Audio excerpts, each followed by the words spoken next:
বাবা।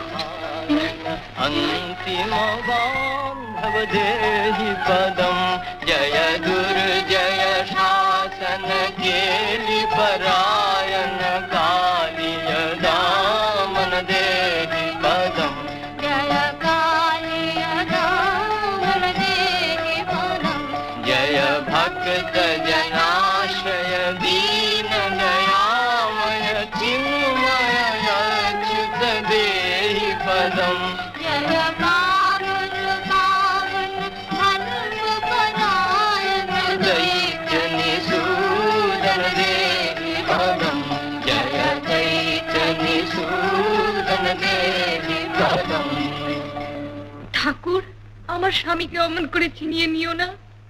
দেখছো না পরম পণ্ডিত শিশুর মতো ধুলায় লুটিয়ে কাঁদছে। আমাদের সোনার ঘর অমন করে